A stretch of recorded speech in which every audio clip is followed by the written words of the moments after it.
Stand up please. Dunay usa ka bana nang hinambog siya sa iyang asawa. Unya, pag-abot niya sa ilang balay mga isuon, gialhal siya kay gihangak man siya dagan. Unya, pag-abot niya gyud ana siya nga gang, tawag siya gang, ali ra gud gang. Pagawas niya iyang asawa unya. Iyang asawa dali-dali po gawas ana din yung bana nga, gang kabalo ka gang. Nakasave kog 6 pesos akong pliti. Tingha ang asawa. Nya, gang yun sa man pud nimo nakasave ka gang. Ano siya, ang anggang nga gigukod naman akong jeep, wa naman ko misakay. Anang asawa nga, tabugua gini mo gang, oy, taxi yung tatong mo gigukod para dako-dako kag masave si mong pliti. Wag yun siya kay kiyas yung asawa, no? Maruis gini yung asawa. Alright, so, dirita sa 2 Chronicles chapter 16. Abrihin yung mga Bible, mga isuon. 2 Chronicles chapter 16 in verse number 9. Salamat, yan ang atawa mo. Kay murag seryoso ro kay mo da. Alright, 2 Chronicles 16 verse number 9.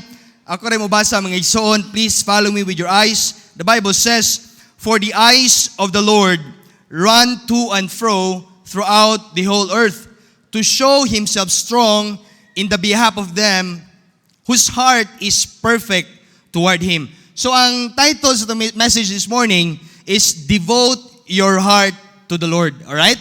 Devote your heart to the Lord. God wants us to devote our hearts to Him day by day. Amen? So mag-ampo sa ta, Lord, salamat kaayo. In Jesus' mighty name, salamat, Lord, for your faithfulness, your goodness, your mercy towards us. Salamat, Lord, throughout the week nga maayo kay Ginoo. Salamat sa protection.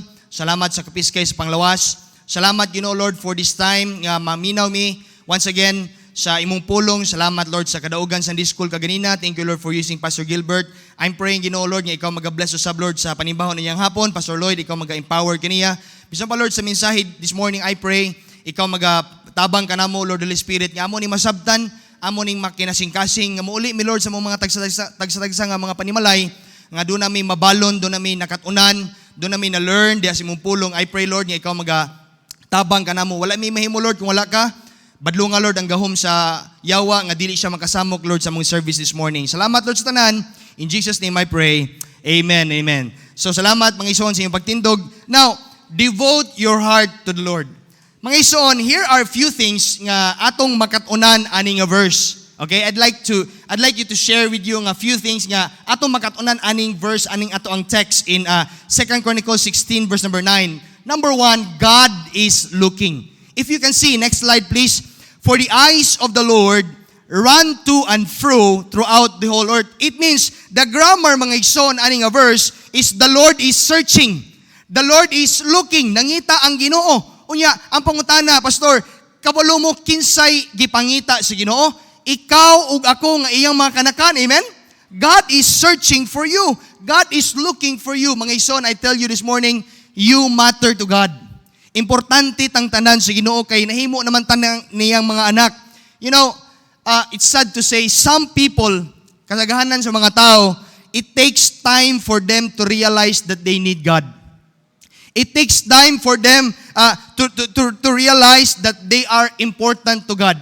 Dunay usa ka CEO of a multinational company. CEO siya, imagine, pinakadako nga ranggo sa company. He was the CEO of a multinational company. Kristohanon siya. He is a Christian. But the problem is, he would not attend Bible study. He would not go to church every Sunday. Iyarang asawa ang tig-attend sa simba, tig-attend sa Bible study. And you know, one day, suddenly, nagpa-check up siya sa doctor. Okay?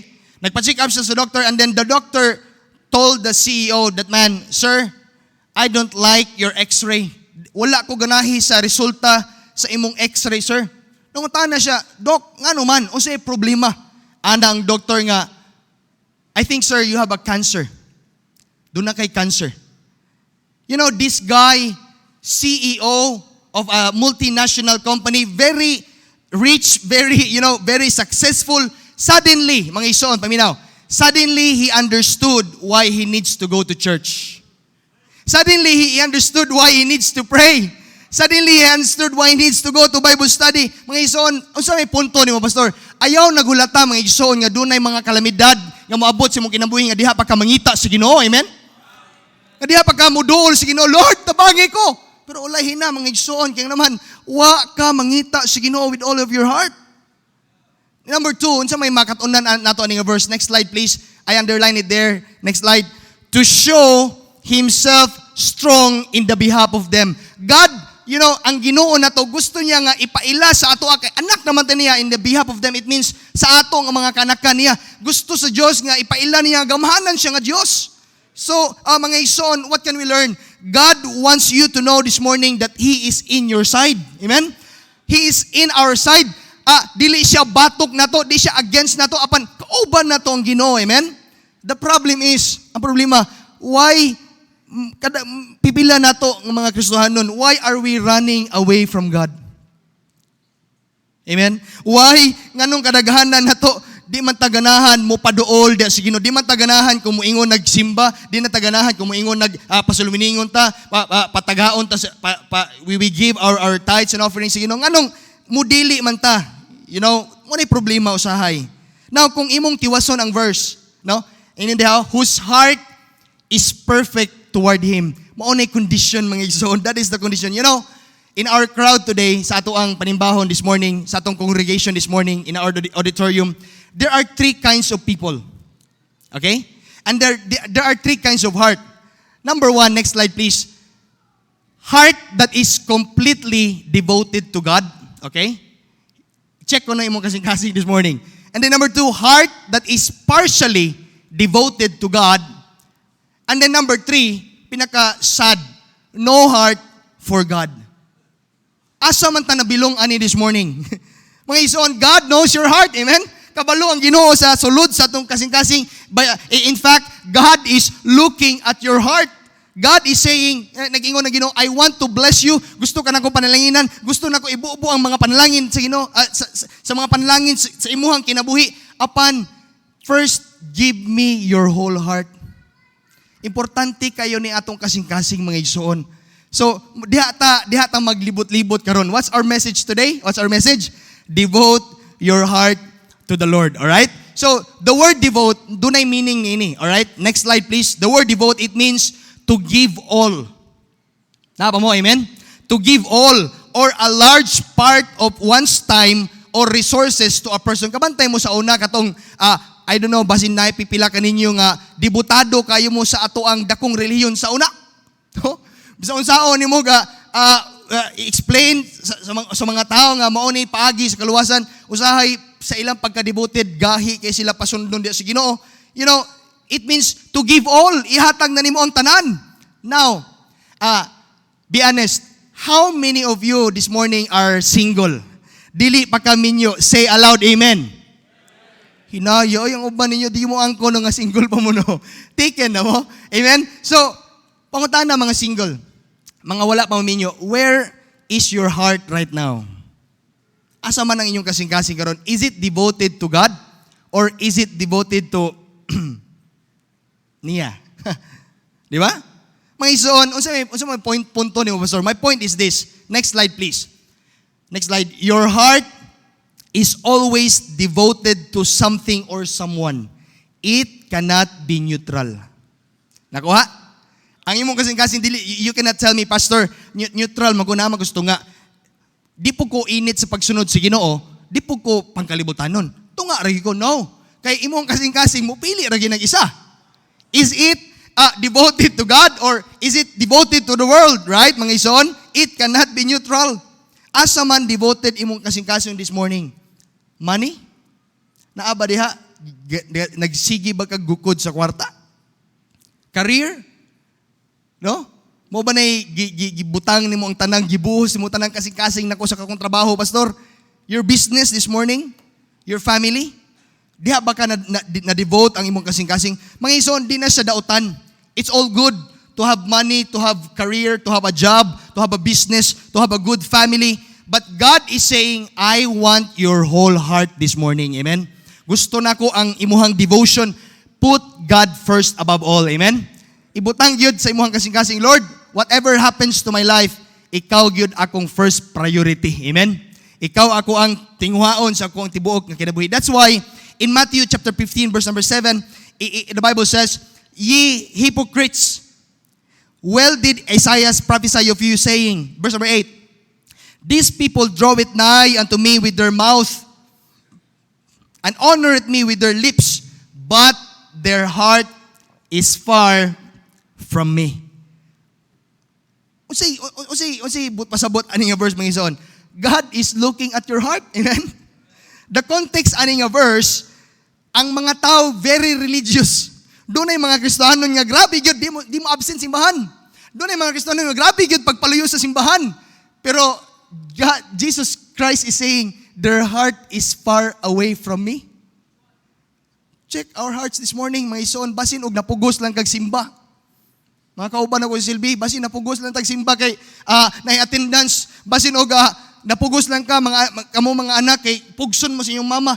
Yun mga ison, maski pag unsaon mo pag faithful kung imong kasing-kasing wala gyud diha naka-inline in tune sa Ginoo, di gyud ka magpadayon oy. Amen? Di ka magkapadayon mga ison. Mo na nga, now why do we need to devote our heart to God? Ngano man? Mga ison, nganong kinahanglan magyud nga atong idibotar ang atong kasing-kasing sa Ginoo? Because dunay warning. In Proverbs 4:23, the Bible says, keep thy heart with all diligence, for out of it are the issues of life. Mga ison, the word keep, it means to guard. You guard your heart. We need to guard our heart. Amen? Mga ison, atong bantayan ang atong kasing-kasing because our heart is prone to wander. Because our heart is deceitful. Because ang imong kasing-kasing ug akong kasing-kasing mga ison malimbungon ni. No, kabantay ka kasi naka-experience inyo nga usahay bugat kayo ang imuhang tiil mo aning simbahan. Bugat kayo mohang kasing-kasing nga mo basa sa Bible or mag-ampo or di ka ganahag pang Ginoo ba? Di ba? Nganuman mo na nga nag-warning ang Bible that we need to keep our heart with all diligence. Mga ison, the heart has to be watched because it is the seat of our will. It is the seat of our emotion.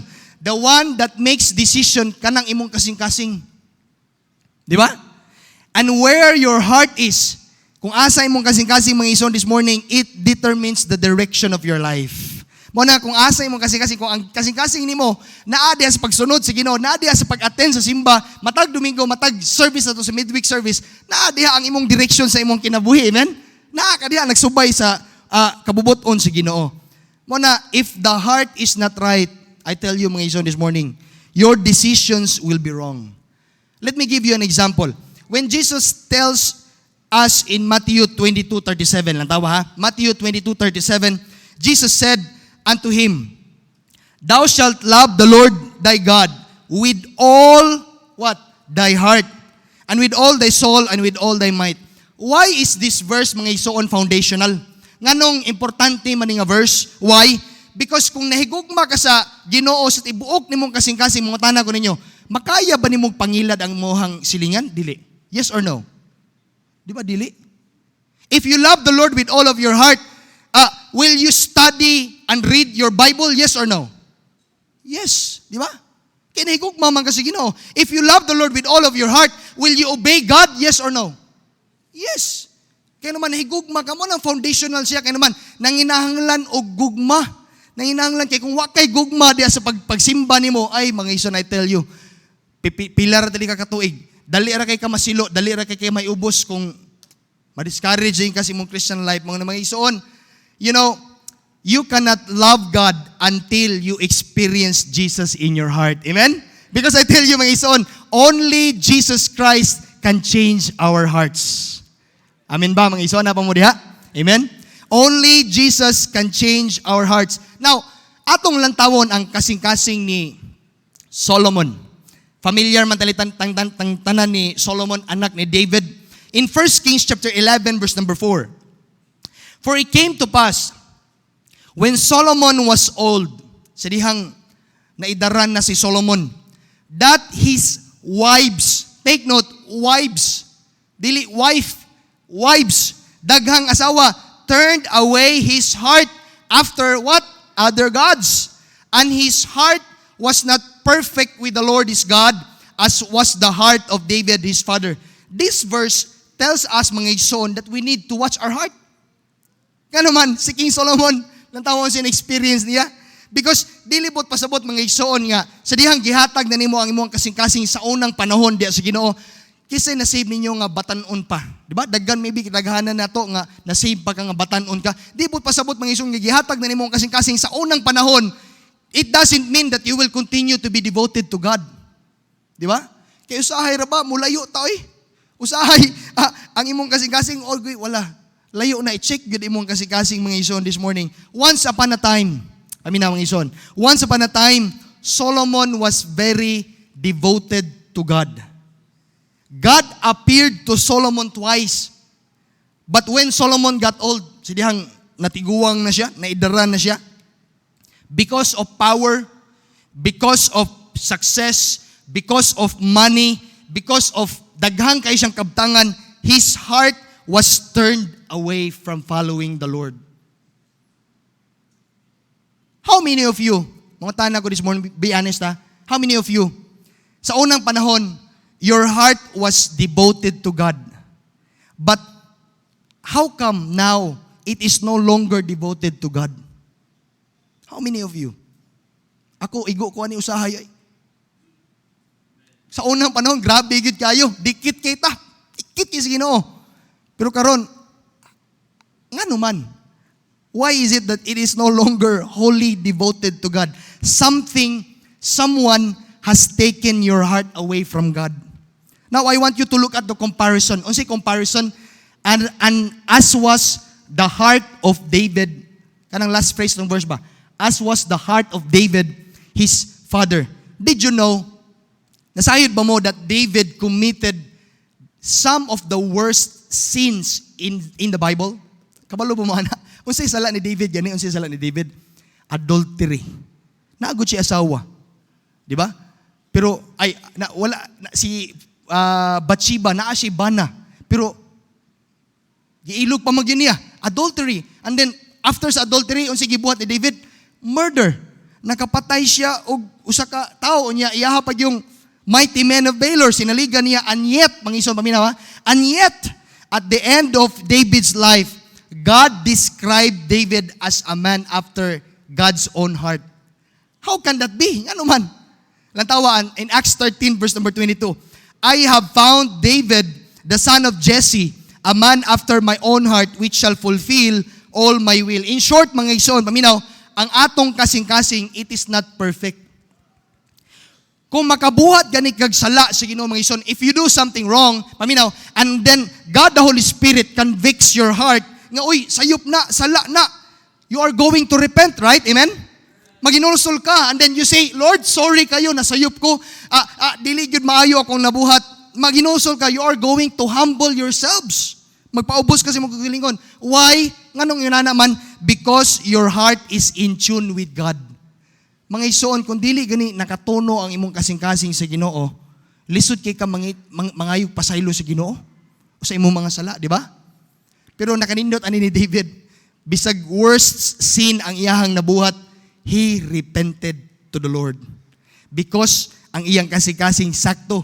Pero si Solomon, yun, nalayo ang kasing-kasing ni Solomon. Now, second question, how many of you are already married this morning? Mga minyo, naka-say amen.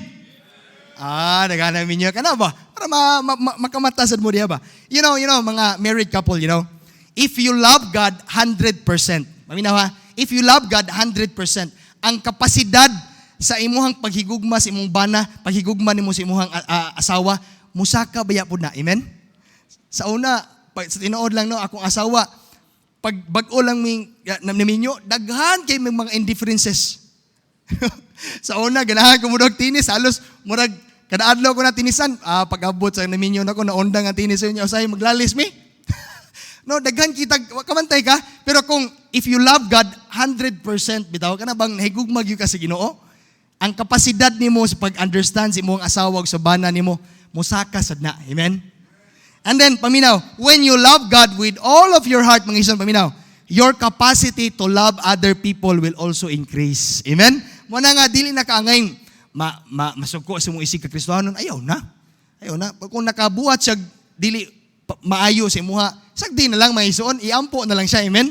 ayaw wala ang inyong maayong nga relationship. Mao na sikreto mga igsoon, just love God with all of your heart. Amen? Napa mo diha, amen? Now, balik ta sa tong texts. Tingnan mo na walay punto no. Mo na paminaw gyud mo diha kay wala ni point sa tong kwan. Naani mga verses kay textual ta ni. 2 Chronicles 16 verse number 9. Lantawa. For the eyes of the Lord run to and fro throughout the whole earth to show himself strong in the behalf of them whose heart is perfect toward him. And then the prophet said, herein thou hast done foolishly. Did you know what happened here? Kabalo mo sa initabo ani nga verse. No? Nganong miingon man ang prophet nga, herein thou hast done foolishly. Dili nimo na masabtan mga igsoon kung dili na to sabton this morning ang background ni King Asa. So are you ready? Okay? Kaila mo ni King Asa? Wa mo kaila no. Okay, so karon atong lang taon kung kinsa ni si King Asa. 2 Chronicles chapter 14 in verse number 2.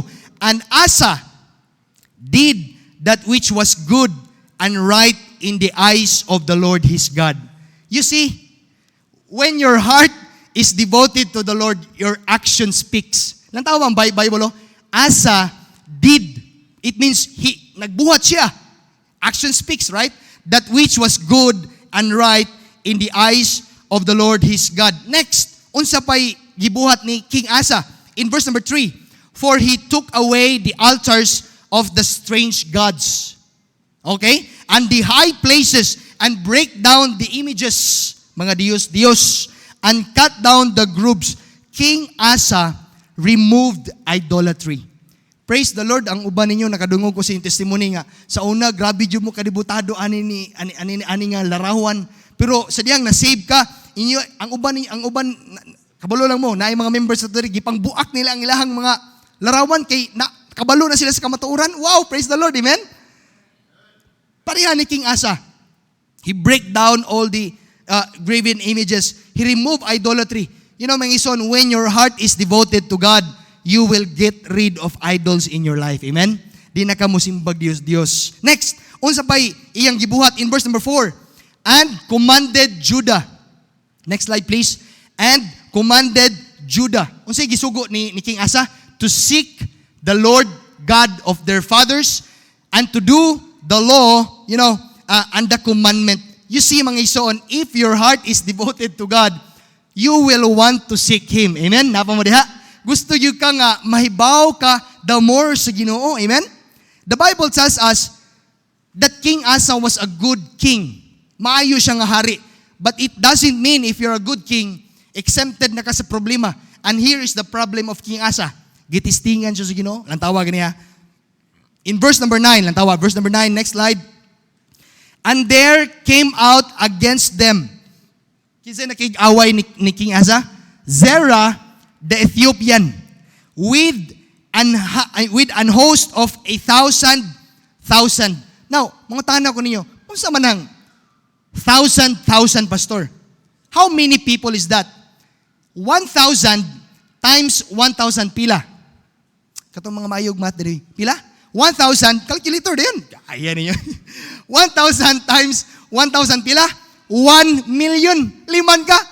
And 300 chariots and came up unto Marisha. Imagine mga isoon, unsa kadako ang problema ni King Asa. Liman ka, 1 million soldiers came to attack his country. Di ka malisang anak. 300 chariots pagyut. Grabe, kay mo si King Asa, mura na tagkuto ani. Pirti daghan na nila. Pero kabalo mo, unsay gibuhat ni King Asa? Ang tawa. Unsay gibuhat ni King Asa? Next slide please, in verse number 10. Then Asa went out against him. And they set the battle in array in the valley of Zephatah and Maresha. And then next verse, in verse number 11, ang tawa. And Asa cried unto the Lord his God. Amen? And said, Lord, it is nothing with thee to help, whether with many or with them that have no power.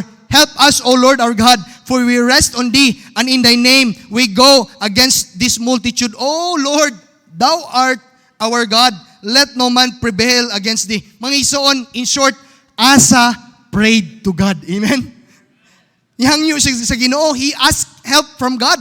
And in verse number 12, nantawa mga isoon, unsay gibuhat sa Ginoo. So the Lord smote the Ethiopians before Asa and before Judah, and the Ethiopians fled. nang layas ang mga Ethiopians, di lang na, mga isol, lang tawa in verse 13. And Asa and the people that were with him pursued them unto Gerar, and the Ethiopians, listen, were overthrown. Wow, amen? That they could not recover themselves. Liman ka, what a great victory. Amen? Nga naman na, because Asa put his trust in the Lord. But you know, mga isoon, unsin hitabo, in the process of time, mo na po ni problema, lantawa. When King Asa become old, kadumdum mo ni Solomon ganina, nalimot na mong Solomon. Di ba? Ni Solomon ganina, when King Asa become old, diri na nagsugod ang problema ni King Asa when he became old. Unsa may gingon sa Bible? In 2 Chronicles chapter 16 verse number 1. Ato masabtan ba? Unsa gitoy pasabot atong text ganina bitaw in 16 verse number 9. Lantawan to in 16 verse number 1. Lantawa. In the 6th and 30th year of the reign of Asa. Pila ka years? 36 years of reign ni Asa. Kinsay nakigbatok niya?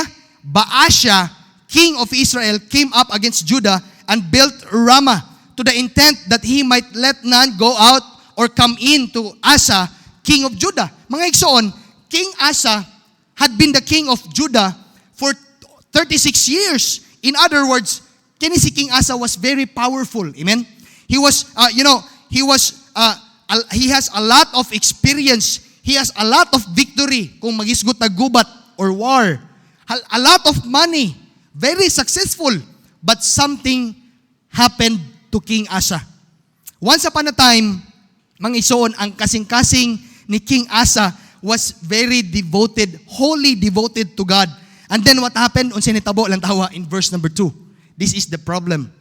Then Asa brought out silver and gold out of the treasures of the house of the Lord and of the king's house and sent to Ben-Hadad, king of Syria that dwelt at Damascus. Now, mangutana ko ninyo, asa man gibutang ni King Asa ang iyahang kumpiyansa? Asa? Money. Silver and gold. Money sa kwarta. What happened to him? How come sa una nga, he was very devoted to the Lord, and then, wa naman siya misalig sa Ginoo. In verse number 3 lang tawag gani. There is a league. Ingon si King Asa ni Ben-Hadad. There is a league. It means do not tay treaty, do not tay peace ba, kasabutan. Between me and thee, and there was between my father and thy father. Behold, I have sent thee silver and gold. Go, break down thy league with Baasha, king of Israel, that he may depart from me. You know, at this time, he was depending on his own strategy. Kabantay mo sa una, he prayed to God. Pero ani nga time, nagdepend na siya sa iyang own strategy. He was depending on his money. He was depending on political connection. You know, aron masabtan ninyo mga iso, now do na kayo map here. I have a map. Next slide, please. Next slide. King Asa was the king of southern kingdom. Hari siya sa southern kingdom. And then kini si, what happened? Kini si Baasha, hari siya sa northern kingdom. Don't you know, remember, Israel sa unang panahon, sa panahon pang Solomon, you know, Israel was one kingdom. Nakuha ninyo? Napa mo diha, amen? Napa mo? Israel was one kingdom because of the foolishness of Solomon. Kabantay mo itong verse ito ganina, because daghan siyang asawa. Mao na hinungdan mga isuon nga na divide ang Israel into two kingdoms. The northern kingdom, ang hari niya na si King Baasha, and the southern kingdom kanang orange ba na? Si King Asa. You know, the southern kingdom, ang tribe sa Israel nga naa diha, kabalo mo, unsa? Si Benjamin og si kinsa man? Judah. And then sa northern kingdom, the rest of the 10 tribes of Israel. So powerful ang northern kaysa southern, di ba? Nya, kabalo mo, sa kahadlok ni King Asa, look at his strategy. Ingon siya nga, I will going to give money to Ben-Hadad. Aron siya ang muaway kang Baasha, aron dili ko mapildi, aron dili ko wise po si Asa, no? The question, successful ba ang strategy ni King Asa? Mangutana ko yung successful ba? Ang tawa na to in verse number 3. Verse number 4 lang tawa. And Ben-Hadad, unsa? Hearkened unto King Asa. Unsa gibuhat niya? And sent the captains of his armies against the city of Israel, and they smote Ijon and Dan and Abil-Maim and all the store cities of Naphtali. In short, mga isoon, gisamok ni King Ben-Hadad ang kingdom ni Baasha, and King Asa was very successful sa iyang strategy. Now, what's wrong with the success of Asa? Kung may problema na, pastor, nga successful man siya, kabalo mo unsay sayop, wala na siya misalig sa Ginoo. Kuha ninyo mga isoon. Mo na sayop. In verse number 7, unsay gibuhat sa Ginoo, and at that time, Hanani the seer, it means the prophet, came to Asa, king of Judah, and said unto him, because thou hast relied on the king of Syria, and not relied on the Lord thy God, therefore is the host of the king of Syria escaped out of thine hand. Humanly speaking, King Asa was very successful. But God is saying, in verse number 8 lang tawa, were not the Ethiopians and the Lubims a huge host? Ingon ang Ginoo kang Asa ba?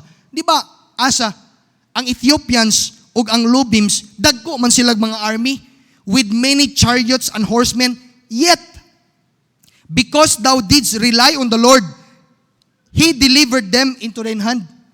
So what's the point? Sa una di ay mga isuon, kung naay mo attack ni King Asa, he always asked help from God. He relied on the Lord. He prayed to God, Lord, tabangi ko aning mga tao or mga hari na nakig-away na to. But when he became successful, wala na siya misalig sa Ginoo. Now read the next verse aron masabtan niyo ang context ato ang atong text this morning in verse number 9. For the eyes of the Lord run to and fro throughout all the earth to show himself strong in the behalf of them whose heart is perfect toward him. Si Asa di giignan ani. Herein thou hast done foolishly. Therefore, unsay resulta? From henceforth thou shalt have wars. Mga ison, what happened to Asa, you know? Next slide. Success will always brings pride. He was very successful and he became proud. You know, when you become proud, kung mahimo kang proud, mahimo kang garboso, you commit the sin of idolatry. What is idolatry? Unsa maning idolatry, pastor? Idolatry, it means, next slide, anything or anyone that takes the place of God in your life. Pangutan ang imong kaugalingon this morning. Do I have any idols in my heart today? Naaba ko'y mga Diyos-Diyos akong kasing-kasing? Now, how can you tell that you have idols in your heart? Kaya dili raman moingon kag idols nga nagsimba kag larawan, Diyos-Diyos. Idols are anything that takes away the place of God in your heart. Ask yourself, now, how can I tell nga doon na ako'y idols, pastor? Paminaw ha, paminaw mga ison. Hapit to jukum human. I want to give you 3 tests. The first test is the test of, next slide please, the test of security.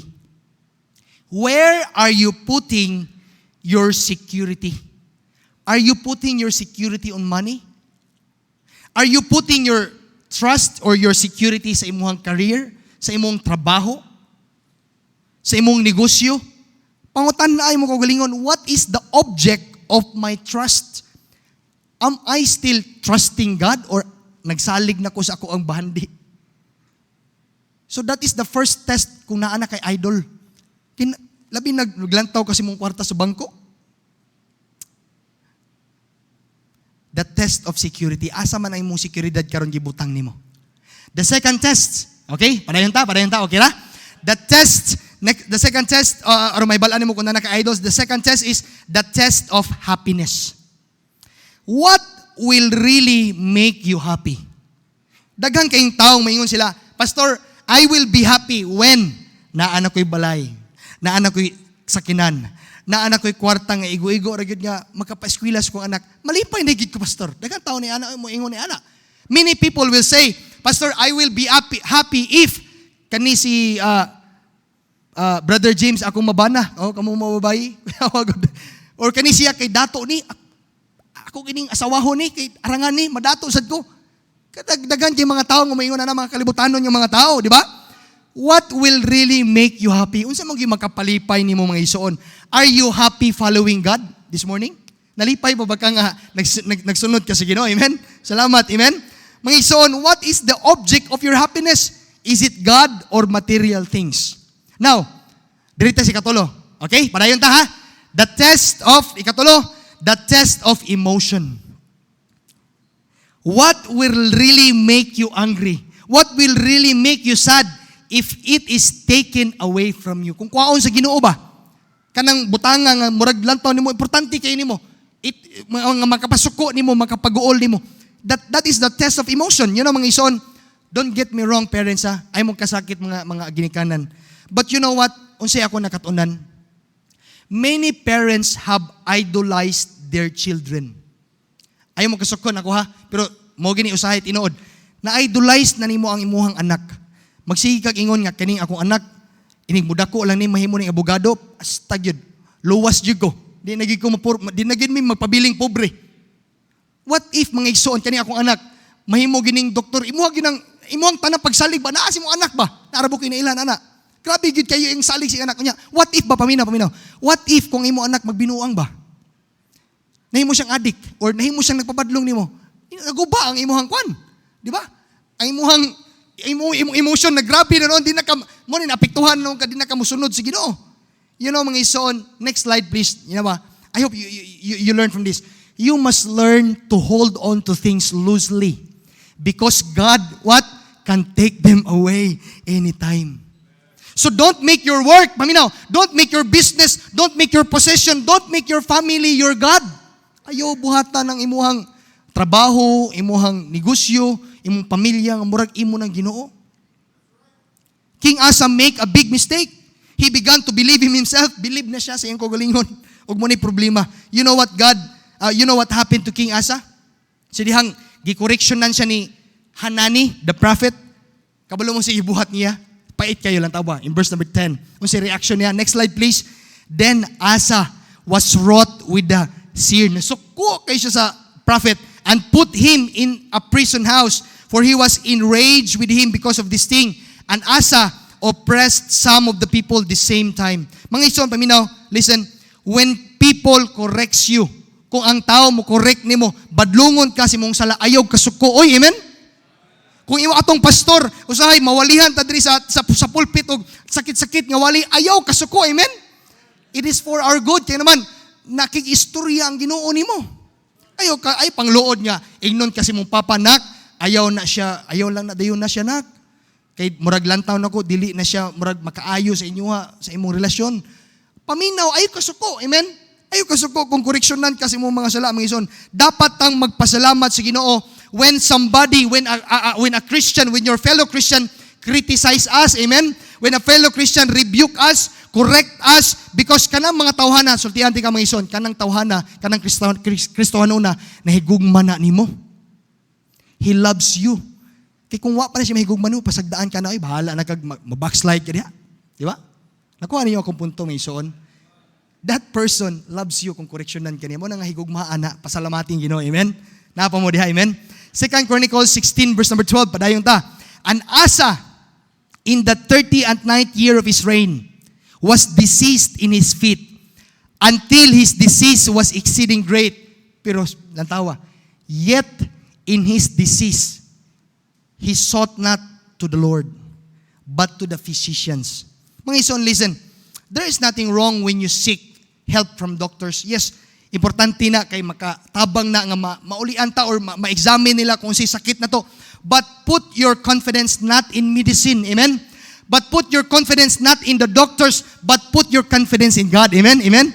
Sa Ginoo. Kaya naman, ang Ginoo, He is the ultimate healer. He is the greatest among all the physicians nga imong nailhan. Siya may pinakagamahanan. Ay, amen? Kung si problema ni King Asa, wa siya, yet in his disease, he sought not the Lord. Grabe yun si Asa. Sa una, grabe yung kasing-kasing, dikit kisi Ginoo. Kung si problema ni Asa, you see, if your heart is not right, even though nakikistorya ang Ginoo, did you come minaw si Ginoo?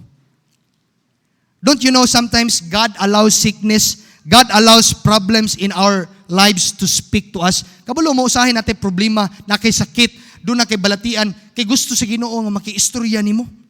Every time we have problems, it doesn't mean nga Ginoo na suko na to or God hate us. No, it doesn't mean. Every time we have problems, ina ang Ginoo, Lord, what are you teaching me, Lord? Di ba? Baliha ba, baliha. Lord, kung nakay balatian, nakay problema ba, Lord, unsa may gusto mong itudlo sa kuha Ginoo? But kini si King Asa, mga isuon, his heart became hardened. Nagahi kaayo ang iyang kasing-kasing. How can our hearts become hardened? Lantawa in Hebrews 3:13, but exhort one another daily while it is called today, lest any of you, paminaw, be hardened through the deceitfulness of sin. You know, kining atong sala bitaw mga isuon, maunay makapagahi sa imong kasing-kasing.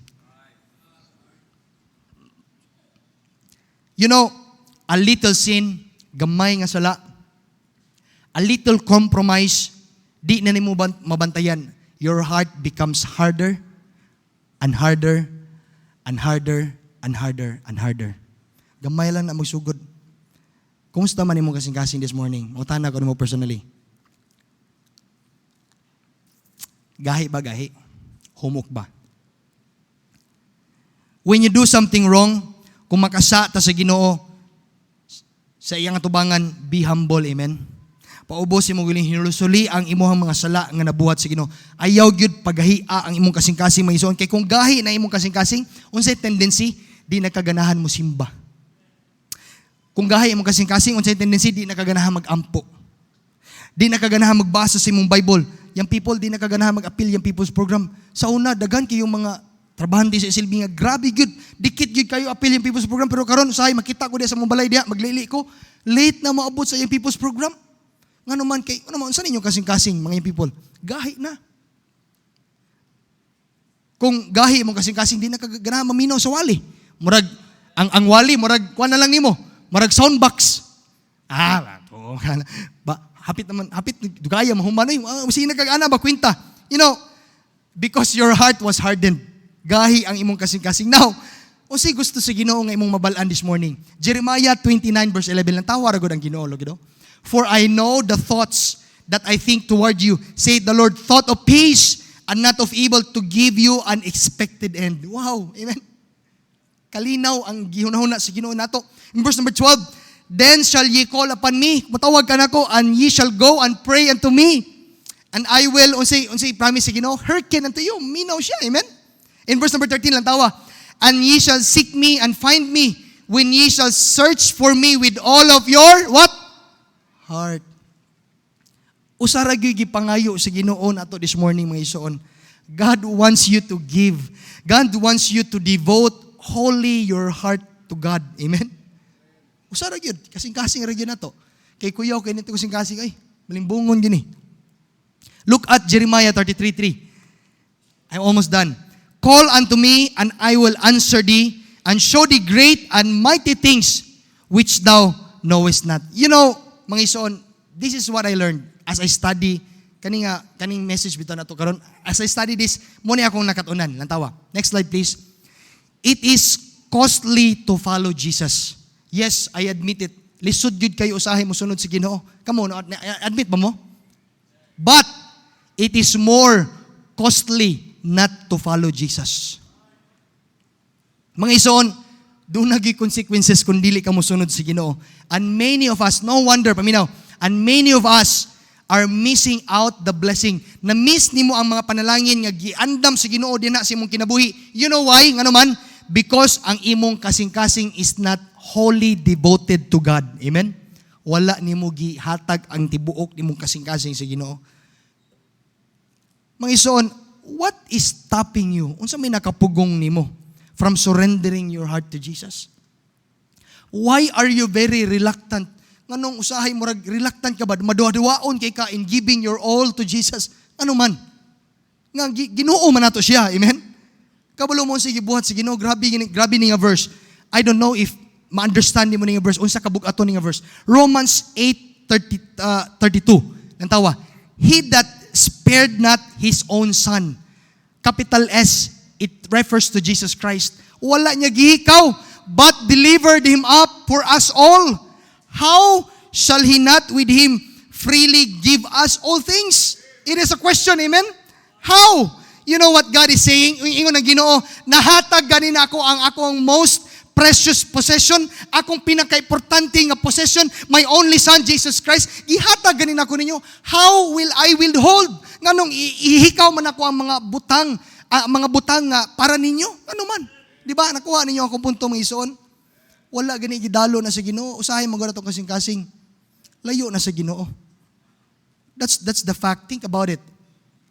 As I close this morning, mga ison, the challenge this morning, what is stopping you? Unsa may nakapugong gyud nimo from surrendering your whole heart to Jesus? Ask yourself, is it money? Is it your sin nga wala pa nimo gikumpisal sa Ginoo? Is it your family? Alang sa mga bisita, I don't know if we have visitors this morning. We love you, we care for you mga ison. You cannot devote your heart to God. You cannot give your heart to God unless imo nang nadawat si Kristo sa imong kasing-kasing. You cannot go to heaven, paminaw. You cannot go to heaven and follow Jesus unless you decide to accept Him in your heart this morning. Paminaw, abrihi ang portahan sa imong kasing-kasing and invite Jesus to come into your life. Kasi saad sa Bible, thou shalt be saved. I don't know if we have visitors this morning, but we love you, we care for you. Accept Jesus Christ in your heart. Challenge for you, mga Kristiyano this morning, ayaw pagahi ang imong kasing-kasing. What is stopping you from giving all your heart to Jesus? Giving all your life to the Lord. Manindot ta tanang palihog. Let's all stand up please as we close this morning. Manindot ta, Lord, daghan kayong salamat for this blessed morning. Salamat kay Lord sa dako kayong kadaugan sa mong panimbahon. Salamat kay Lord sa mensahe nga mong napaminawan this morning. Thank you, Lord, that we are reminded this morning that we need to renew our devotion to you. We need to renew how can we devote back again our hearts to you. Lord, I admit, sa unang panahon, grabe gud kadasig na ko Ginoo. Ay, grabe gud pagdikit na ko diya sa imuha. Apan Lord, I examine my heart sometimes. Usahay nalayo ko diya sa imuha. Lord, forgive me. Forgive all your people here this morning. I know na sila yung mga personal struggles in their Christian life. Usahay, murag lantaw physically, Lord, na aming simbahan. We are faithful physically. But our hearts, wa na gyud ay ma-faithful di sa imuha. Wa na gyud ay na-devote di sa imuha. Something has taken our hearts away. Idols that has taken place in our hearts. Lord, pasaylo aton mi, Lord. Dili mi perfecto ng imong mga kanakan, but Lord, we need your grace. We need your help, Lord, this morning. I pray, Lord, please paki-istrahi mo mga tawan karon nga dili unta nila pagahion ang ilang kasing-kasing, but they will come here in the altar. They will renew. They will examine their heart. So that, Lord, we can give it back to you wholly. Lord, we commit this invitation to you. Padayon mugdo ko sa inyong ulo. Piyo iyong mata mga isuon. I pray that the Holy Spirit will talk to you this morning. Thank you, Pastor King. Pabilin sa pagduko sa ulo, piyong sa atong mga mata. Para sa mga bisita, mula pa ikaw masayod, kung asa padulong ang imong kalag, kung man sa imong kamatayon, ayaw palabya kining higayon. Dawata si Jesus Christ ni imong bugtong og personal nga manluluwas. Si Jesus Christ nag-antos tungod og alang sa atong mga sala. Grabe nga pag-antos nga unta kana nga pag-antos kita ang angay nga kita ang deserve ya nga magbayad ng pagsalamat. Nga si Jesus Christ may bipuli sa atong dapit. Nag-antos siya sa sala nga dili sa pag-antos nga dili unta siya angay para to nato. Ang imo lamang buhaton para sa mga bisita o kung ikaw kung wa pa ka masayon nga asa padulong ang imong kalaguman sa imong kamatayon. Tuuhi nga katong gibuhat ni Jesus Christ dito sa cross mo to'y bayad sa imong mga sala. E kung dili ka mo tuon ni ana, ikaw may mubayad ana dito sa impyerno. Naa ba nining kabuntagon karon ang mingon pastor? Akong dawaton tuuhan si Ginoong Hesus Kristo nga akong manluluwas sulod sa akong kasing-kasing. Gusto ko nga akong kalag mo adto sa langit. Pwede ba nimo itaas ang imong tuo nga kamot? Ti mailhan na imong dawaton si Jesus Christ para sa mga bisita. Aduna ba? Ayaw ka ulaw. Dios na higugma pag-ayaw kanimo. Gusto siya nga muluwas kanimo. Aduna ba? Ayaw ka ulam.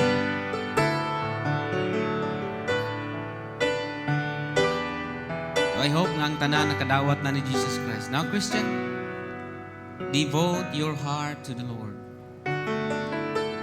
Yes, tinuod aduna gi mga panahon nga atong atong kasing-kasing layo na diha sa Ginoo. How about today, tonight, this morning? Kumusta ang sulod sa imong kasing-kasing karon? Kung paminaw nimo nga layo na ang imong kasing-kasing diha sa Ginoo. Nadungog nimo ang mensahe, nakasabot ka sa mensahe sa pulong sa Ginoo. Kung ang Ginoo nakikistorya kanimo karon, anong dili ka mo anhi sa tubangan, muduol ka sa Ginoo.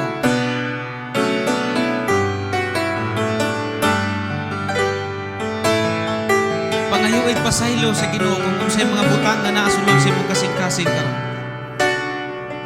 Nagingon ang pulong sa Ginoo, the heart is deceitful above all things. Kung asa ang imong kasing-kasing karon or ang imong bahandi ang imong kasing-kasing naa. David said, if I regard iniquity in my heart, dili gid ta paminaon sa Ginoo. So kung naa may mga ginbugaton sa imong kasing-kasing karon, dunay mga butang nga diin nakahatag og samok nimo mahinungdan nga mapalayo kada sa nagkalayo kada sa Ginoo. Pangayog pasaylo. Ang Ginoo, Lord, please help me. Renew my heart. Among amahan nga langit noon, Dios nga labing gamhanan. Salamat Ginoo sa imong pulong nga nagpahinumdum namo. Yes, Lord, tinuod adunay mga butang. Tinuod adunay sulod sa imong mga kasing-kasing Ginoo nga usahay mahinungdan mo palayo midha kanimo. Sa dili na mo mabantayan Ginoo nga among kasing-kasing layo na diha kanimo. Lord, salamat sa imong mensahe nga nagapahinumdum namo karon nga buntag. Sabay nakita ni mo Lord nga mga lama ni ini amahan, hinluoy kini Ginoo. Niya ang imong mga anak Lord nagaluhod. Wala ko masayod Ginoo kung unsay naa silang kasing-kasing. Lord, tabangi sila Ginoo. Unsa may mga ginbugaton, unsa may ilang ipanghayo diha kanimo. Aduna may mga butang nga gusto nila nga ipakigsaad diha kanimo Ginoo. Lord, tabangi sila Ginoo. Ug silyuhay kadto nga mga mensahe Ginoo nga among nadungog nga dili mo labay nga kawang. Ining tanan akong giampo ug gipasalamatan diha lamang sa ngalan ni Ginoong Hesus. Amen. O amen.